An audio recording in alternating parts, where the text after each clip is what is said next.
Alright,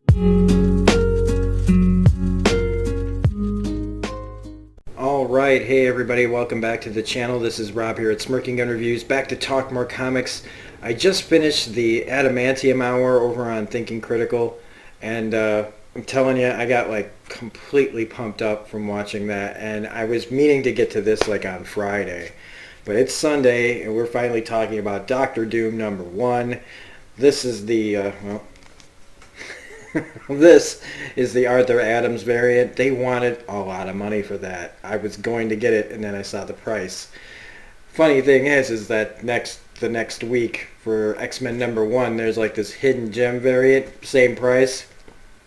I bought that one. I love Arthur Adams. I don't know why I didn't buy this, but $40 for Doctor Doom #1 just seemed, on a book that I wasn't sure about, seemed a little pricey to blow it on the $39.99. I think it might even been more than that.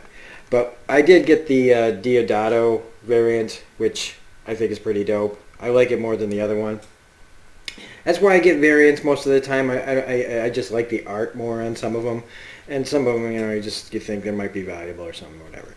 But Doctor Doom. Okay, so I love a good villain story. And spoilers if you haven't read this book. It's why I've been reading Thanos still, even in this new Tini Howard run. I've enjoyed it all right. I know that she's kind of kind of a controversial writer, or people have certain feelings towards her. I don't know. But I really loved the last Thanos run. I think that was Donny Cates that was doing that, I think. But this one, I was intrigued by, because I did like the direction that, and maybe I'm in the minority on this, I don't know. I haven't been paying attention to what people think of Doctor Doom right now. But I liked how he was trying to kind of be not really like heroic, but just be a better person. And I liked that. And so I thought, okay, where are we going to go with this in the new Doctor Doom? Because now that the Fantastic Four are back, and I'm not really that big a fan on the Fantastic Four right now. Like, I tried to get into it, the new return of them, but it just hasn't happened for me yet. But I still like Doctor Doom, and I think that there's a lot of important things that he always gets involved in. And I also forgot about, like, some of his powers. I just thought, oh yeah, he's really smart. I forgot about other things. But this book is written by Christopher Cantwell, and I wanted to do my research on him, and so I looked him up. I looked up Christopher Cantwell, and you know what the search engine found for me? It was Christopher Cantwell is like a neo-Nazi. I'm going, wait a minute. For a second, I thought, oh my God, Marvel hired a neo-Nazi? Because, hey, DC hired, not going to do it. Insert controversial comment here about comic book writers. So I looked up Christopher Cantwell, and it comes up like the first Christopher Cantwell is like some neo-Nazi killer. I was like, wow.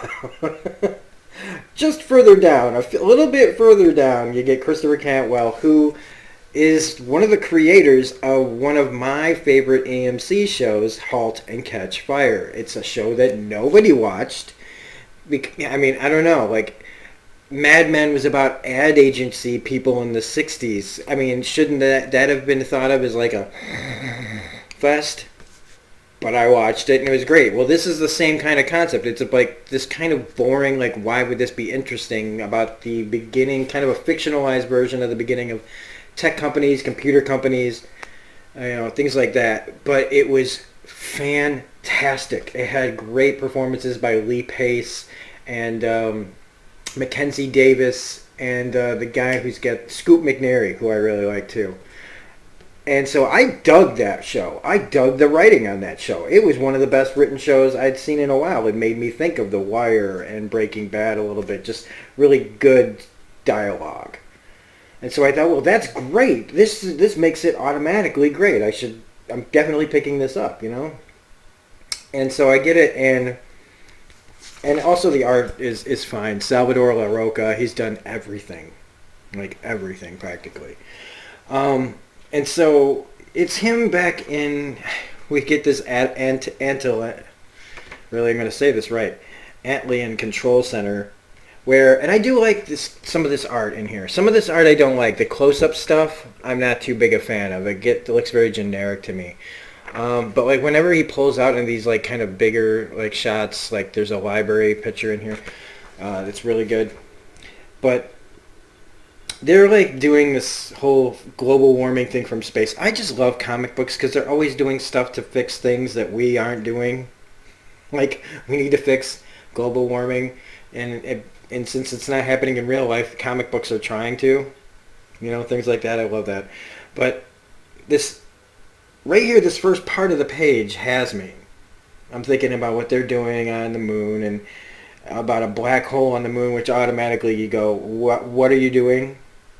Why are you doing this? A black hole on the moon.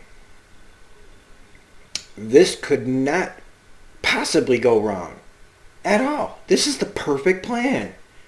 It's like Dumb and Dumber logic. Okay, like if like I could just hear Lloyd or Harry from Dumb and Dumber saying, wouldn't it make sense somehow to like keep the black hole close so you always know where it is, so it's not sneaking up on you or something. Like we don't want it all the way across the universe where it's gonna affect something else. Let's have it close by. I'm trying to sound as stupid as possible because that just sounds like the worst idea ever. Wow. I like the idea of them trying to do something about global warming, but that's just... And then our introduction to Doctor Doom is in this, like, crummy-ass news show that looks like some basic cable, like, couple of idiots, running it, like just about most, news shows. Well, news shows like this that seem more like tabloid TV than anything. And he's on here talking to these people, and I'm just like, why does Dr. Doom need to do this? Why does he need to be on some just lame-ass news show with a couple of nitwits? And he's talking all serious, and they're like, hey, So this had me concerned. First 2 pages, I'm like, oh no. And him just being like, somebody filming him like this isn't his idea or something. I mean, again, this art is really good. And I do like that he kind of hits the guy, but we're having this whole thing and it's just going, where is this going? Like, yeah, he doesn't like the idea of this whole thing either. So yeah, Dr. Doom says the bad idea up on the moon is a bad idea. And yet again, he goes out there. He actually goes out there to look at it. You can see in this panel right here, the little bloop, where it happened. And he's like, a black hole was just born. Do you think it will save the world? And his assistant, Petra, says, it will be a disaster of interstellar proportions. So far, I'm not into this yet. Right? And then we get another big panel that's supposed to be like him contemplative, right?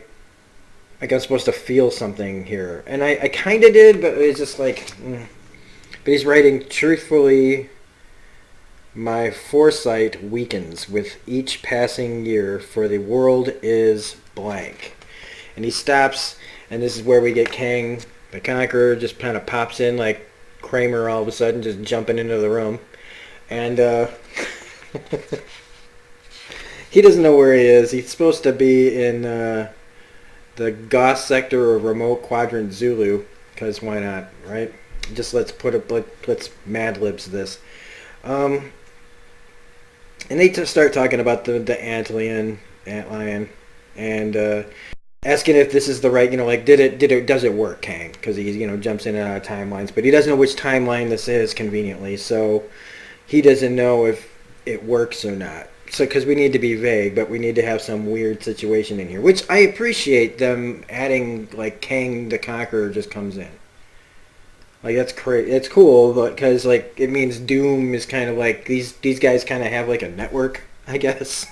Like they just sometimes they hang out. Like supervillains, who do they have to hang out with besides their henchmen? That has to be really boring. So you know, and he just kind of disappears in the end. And it's maybe it's due to what Doom says about something may be wrong with his chromosomes because how many times he's jumped. And then we get like he starts singing Buffalo Gal Won't You Come Out Tonight, right? And he's just singing it. And it's so weird. Okay, like look, this isn't, it's not when this song was popular. And Doom might have been a character that was created in like the 60s, right? But even then, was that song that popular? I mean, I know he was trying to get to And Dance by the Light of the Moon so that we could get this shot. So he's like walking around and then he's seeing his family. He's seeing his family and all this and like what could have been and all that. And then he opens the door and he sees the moon. And it's like, and dance by the light of the moon. It's like, ooh, okay. No, like I love the shot. I love the art. But it's like, I don't know. I don't know. And so we jump weeks later where he's got the guy from the newscast. Like, this is finally Doom being Doom. Like, he's got the guy from the newscast, like, tied up, talking shit to him, and saying, like, yeah, see that he's fed today, will you? So, yeah, they're still they're all figuring this out. And Doom goes out to meditate. And that's when I remembered. I was like, oh, shit, that's right. He's a sorcerer. I hadn't really been paying attention to, like, Doom and the Fantastic Four especially. Like, I'd never really read them. I never really followed their thing, and I never really followed Doctor Doom's powers other than that fact that he's always, like, this big, unstoppable guy. And I've been trying to learn, okay? So, like, pardon my ignorance, but I forgot he had sorcerer powers. Which, Doctor Doom, Doctor Strange, there's a comic for you. Put those guys in a sitcom. And all of a sudden, on Atlian, where they're trying to move waste that's like worse than like nuclear runoff, like it's what they say it is. Like at the very beginning, I think they say 30 times as toxic, and it's on the moon by a black hole. Yeah. So all of a sudden, a bunch of missiles blow up Atlian Station, and they all seem to be coming from Doom. And of course, it's not Doom that did it, but a bunch of people pretending they are, and they're waving their flags, so maybe it's like some offshoot revolutionaries from Latveria. My money's on something more insidious. And he just freaks out, and it's like, well, look, like, again, I kind of appreciate this. This isn't ignoring what's been happening in the past, where he just gives up. He's like, nope, we got to surrender, man. We can't fight everyone. They're all coming to kill us. We are all about to die.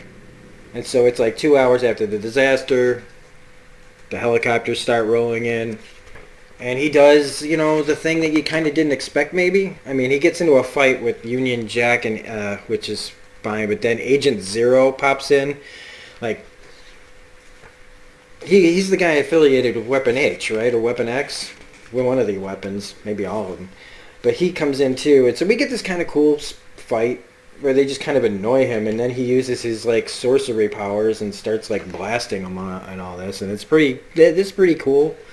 It's a little unnecessary since he was planning on, surrendering anyway. But we get this last thing where he's talking about, where he kind of flashbacks to his wife and him on the balcony, and she's like, are you bored, Victor? With peace? Never. But what's left? Food for all, ocean health, planetary colonization. Slow down, Dr. Doom. Leave room for the rest of us. And then he just kind of thinks the world is not mine. Because he had written that the world is lost in his journal later. Now, I don't know about this. I'm going to give it like one more issue maybe to see, like, because I'm kind of disappointed in the writing. I'm kind of disappointed in the idea. I think that Doom is written correctly for what's going on in his arc and where they've been following him is tracking.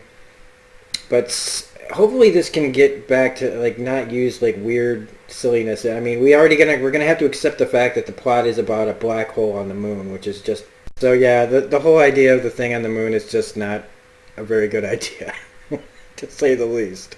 But I am curious. I did like the art enough. Like I said, the story does have it. It does intrigue me. I like seeing Doom kind of like going. I want to find out as much as the rest of you. So let's see where it heads next time. So I'd give it like a 3 out of 5. I don't know. I don't really rate these things. I just kind of give you my general impression by how I'm talking about it. But yeah, it's average right now with potential. Hopefully the potential goes up rather than down. And like I said, as long as you can just accept this weirdo plan that is going to go, tits up, as they even say in the book. Well, not those words, but So anyway, that's Doctor Doom #1. If you like this review, please hit the like button, comment, share, subscribe, all that jazz.